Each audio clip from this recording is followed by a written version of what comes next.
Then next topic, pressure head of a liquid. A liquid is subjected to a pressure due to the pressure due to its own weight. This pressure increases as the depth of the liquid increases.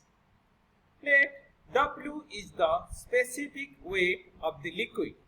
H is the height of the liquid in the cylinder. A is the area of the cylinder. So mathematically we can write P is equal to F by A, that is weight of the liquid by area of the cylinder.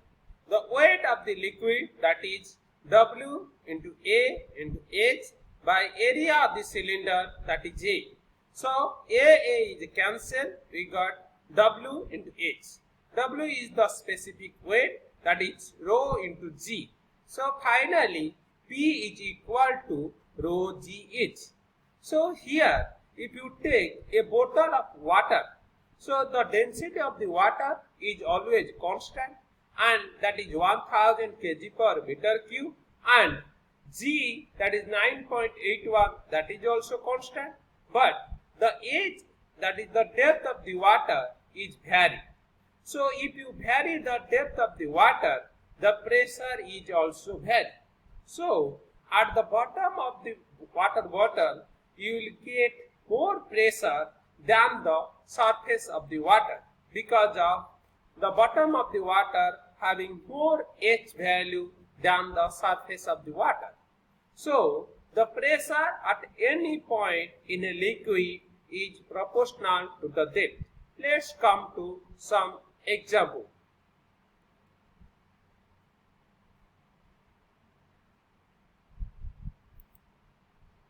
Here I am giving one example. Here you see, observe, it is a water bottle, and at different points I pin, okay, different points having some holes. And here you see 1, 2, 3, 4, 5 points. And you observe here at the bottom you are getting more pressure of water than the surface.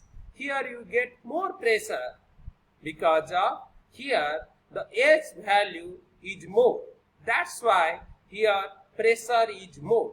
But if you come to the surface of the water bottle or top point of the water bottle, here the H value is less compared to the bottom.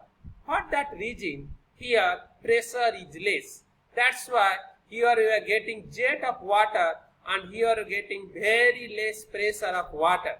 Okay. So this is the pressure head example. So let's to come another topic, absolute pressure, gauge pressure, atmospheric pressure, and the vacuum pressure. Different pressure. Okay. So here you observe, I am giving in the first slide, I am giving the diagram of the pressure with respect to absolute zero pressure, and first you come to the atmospheric pressure. What is atmospheric pressure? The atmospheric pressure exerted at a normal pressure upon all the surface with which it is in contact and known as atmospheric pressure. Okay, so here you see this is the atmospheric pressure point. Okay, this is the atmospheric pressure. Next, the absolute pressure. The absolute, it is defined as the pressure which is measured with reference to the absolute vacuum pressure or absolute zero pressure. So let's come to a point. Here you see where we are going to measure the pressure, that is the absolute pressure. And the absolute zero pressure means there is zero, that is vacuum pressure, and that is the zero pressure. Here is the zero pressure. Okay, here is also absolute pressure, here is also absolute pressure. But what is the difference between them?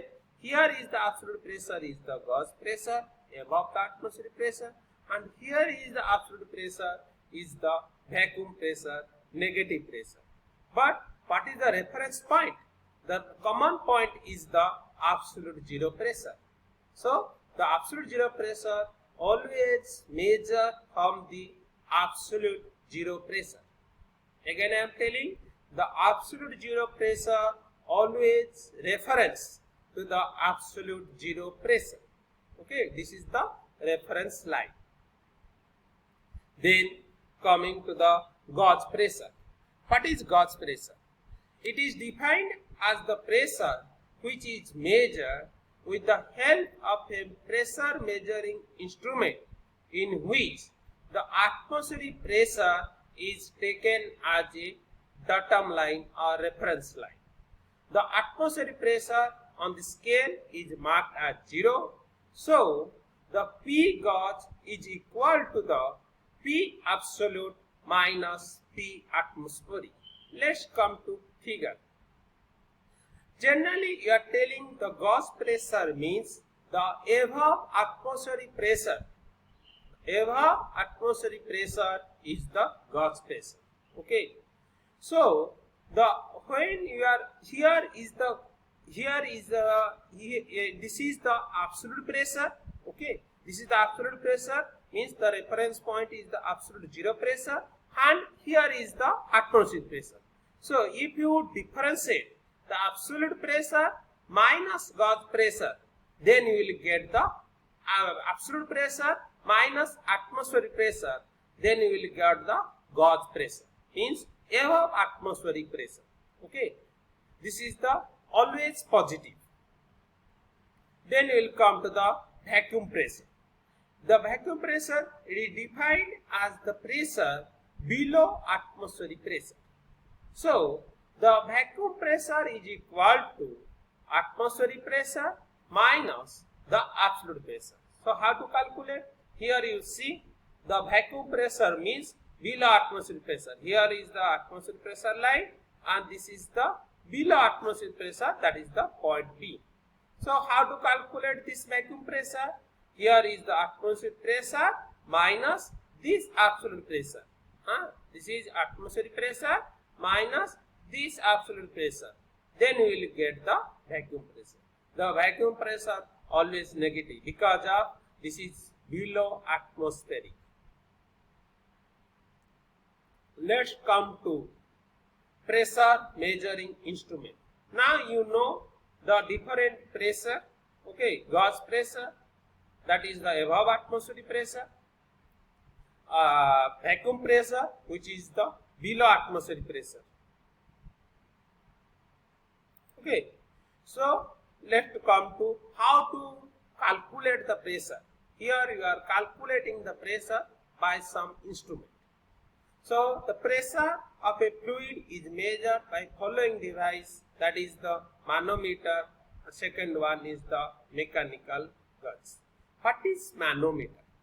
Manometer is defined as the device used for measuring the pressure at a point in a fluid by balancing the column of the fluid by say another column of the fluid. They are classified by simple manometer, and second one is the differential manometer. Then mechanical gauge. The mechanical gauge are defined as the device used for measuring the pressure by balancing the fluid column by spring or dead weight. Commonly used the mechanical gauge are diaphragm pressure gauge, Bourdon tube pressure gauge, dead weight pressure gauge, and below pressure gauge. First you come to the simple manometer.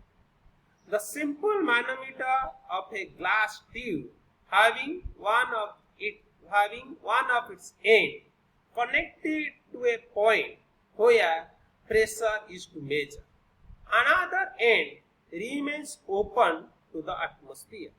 So there is one end is connected to the point where you are going to measure the pressure. Another end is open to the atmosphere. So different types of simple manometer: piezometer, U2 manometer and single column manometer.